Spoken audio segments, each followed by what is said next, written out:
Hello everyone and welcome back yet again to the GSMC Fantasy Sports Podcast, brought to you as always by the GSMC Sports Network. Hope you guys enjoyed that first segment. I'm glad that I got to, for the first time ever, talk about college basketball on the show. But now we are going to transition to college football. But before we get into that, I want to remind you yet again to please consider donating or tipping at the link GSMC.cloud. It is a huge support to both me, my fellow podcasters, and the network as a whole. So consider that. You can also leave any questions, comments, or concerns about the show there, and they will be answered and addressed at the beginning of the next episode. Without further ado, let's transition from college basketball to college football, where there's a lot of heavy favorites, but in my humble opinion, this year is perhaps the most even. Whether it be through offensive talent or defensive prowess, all of these top 5 teams can make a case for winning the CFP. And I really see no weaknesses, unlike in the college basketball betting odds, in this top 5. I think any one of these teams is worthy of winning the CFP, and they definitely have the experience, the know-how, and the depth, most importantly, to do it. So without further ado, let's jump right into this segment. Coming in at number 5 is a team, unlike in basketball, that seems to be in transition, but still has that culture and identity that they've always had, no matter who the coach is. It's not Nick Saban this year, but Kalen DeBoer certainly feels like he fits right in at Alabama. Bama, they lost a lot of production. That's always going to be the talking point about this team. They don't have the receiving depth they used to. They don't have the defensive depth they used to even. But the switch in culture is seamless from Nick Saban to Kalen DeBoer, as the players are finding out. He says all the right things. He knows what he wants this team to be, and he's willing to build around players who bought into him. And the X factor for him there is Jalen Milroe. Jalen Milroe could have gone to another college. He could have transferred. But he chose to stick with Kalen DeBoer and grow under him because he knows that his offensive talents can really transform this team. But that's the issue there. Do they have the receiving depth they used to have? Gone's Isaiah Bond. Gone too is even Amari Nyblack, who is looking to be a very promising tight end in that system. Now you're looking at guys like Jeremy Bernard, who was in this crowded University of Washington wide receiver room transfers with Kalen DeBoer. Only had about 500 yards. You're looking at Kobe Prentice, who's always been in this Bama receiver room but never really had the wide receiver one profile. You look at Kendrick Law, another one of those guys who stuck around. And you don't really see the depth that you need in order to sustain a guy like Jalen Milroe, who wants to get more comfortable throwing the football. And so, when I look at Alabama, they have the quarterback. And that might just be enough, but I still think depth matters. Jalen Milroe is fine and dandy, but Kalen DeBoer is going to have to figure out how to fit all these kind of role-playing pieces together to build a coherent whole, a team that can compete in a very crowded SEC. But for Alabama to even be here in the top 5 is quite an achievement. I really think that they can sneak up on people. Coming in at number 4, our first Big Ten team, a new Big Ten team in the Oregon Ducks. And I really think that this Oregon Ducks team is one to be kind of slept on a little bit. 1 second here. My graphic doesn't seem to be working, but no matter. We will just talk about the Oregon Ducks. What I like about the Oregon Ducks is the fact that they went out and got a quarterback who I really, really like in terms of, in terms of experience and production. Dylan Gabriel. Being a Big 12 fan, as a Texas fan, Dylan Gabriel, I know, is a very frustrating quarterback to play against. He's just a very solid, calm, composed player. Over 10,000 yards in his career. When all is said and done, one of the best college football quarterbacks of perhaps the 21st century. And considering how Oregon has continued to build its culture under Dan Lanning, they really wanted to sustain that quarterback position. And getting Dillon Gabriel shows that they're all in to try and compete in a college football playoff again.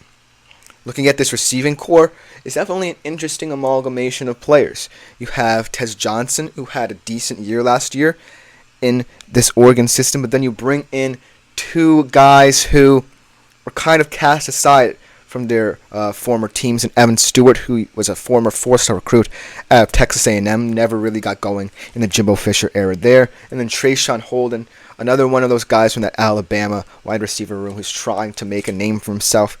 But he definitely has one of the more underrated wide receiver rooms in the country. Because if all of these guys coalesce and Dillon Gabriel is his normal self, then Oregon is definitely a team to be reckoned with, especially in the Big Ten, where it's definitely crowded at the top. You definitely have to worry about Michigan and Ohio State, who we're going to talk about a little later. But when all is said and done, Oregon is going to build around its offense and this quarterback in Dillon Gabriel, who is one of the most solid players in college football history. And that's what I like about them. Their defense as well is going to be very stout, as it always is. And they're not going to just fade away in the Big Ten. They are going to be in the reckoning every single year in the Big Ten. And so the Oregon Ducks are in a rightful place in this top five, in my humble opinion. At plus 1,000, sorry I forgot to mention the betting odds, and Alabama was at plus 1,400. Coming in at number 3, my favorite team in the country, a team also moving to a different conference and looking to make its mark there, one of the conference favorites in the Texas Longhorns. The culture has shifted under Steve Sarkisian, and they mean business. They are a championship or bust college football team right now. And when I look at the profile of this Texas team, there are concerns about losing so much production on the offensive side of the ball. You don't have Jonathan Brooks anymore, the talented running back, who unfortunately tore his ACL. Oh, how things could have been different if he were healthy. You lose Xavier Worthy. You lose Jatavion Sanders, a brilliant tight end. You lose so much production, but they did so well in the transfer portal. Something that they don't really use that often. They bring in Isaiah Bond from Bama.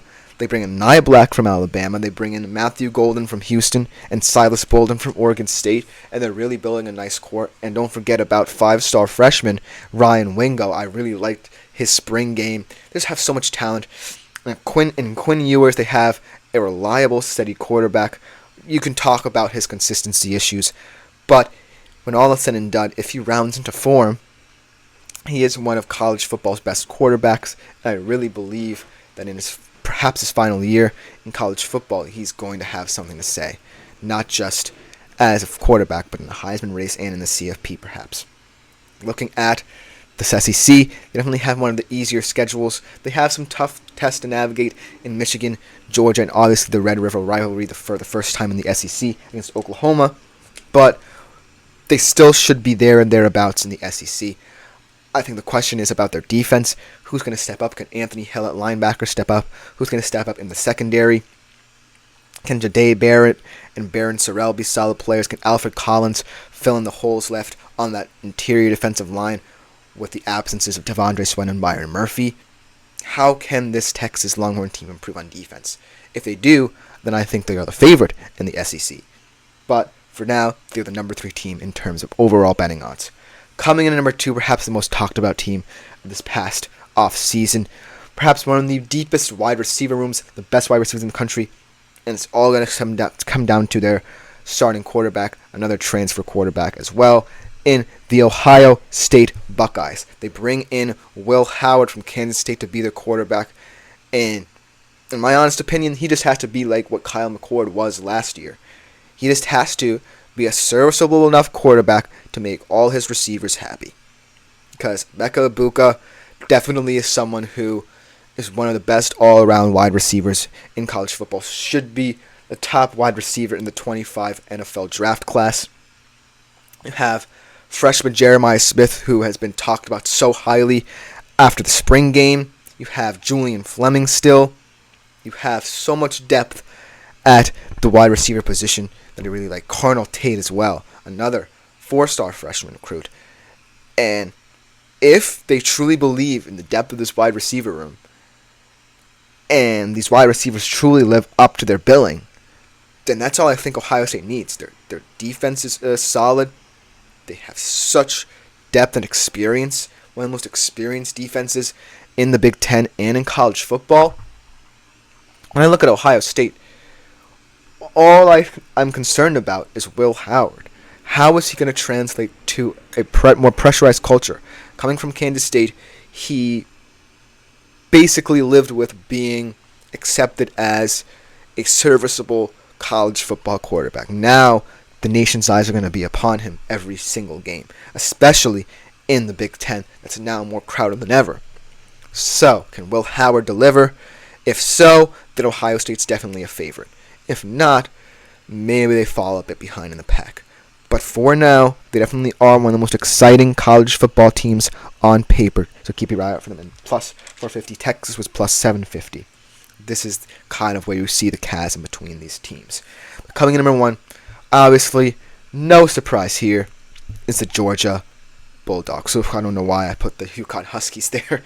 The Georgia Bulldogs definitely are a team that wants redemption. They definitely are a team that is going to cast aside the goings on of last year. They didn't make the CFP when they absolutely could have and should have. Just a solid all-around team. They don't necessarily have the depth at the wide receiver position, much like Bama, actually. They still have Carson Beck, who led the entire country in completion percentage. Just a solid presence. Definitely kind of reminds me of a Stetson Bennett-esque kind of player who's just going to get the ball to all his weapons and distribute the wealth. But some of his weapons are gone. Gone are Brock Bowers. Gone is Ladd McConkey.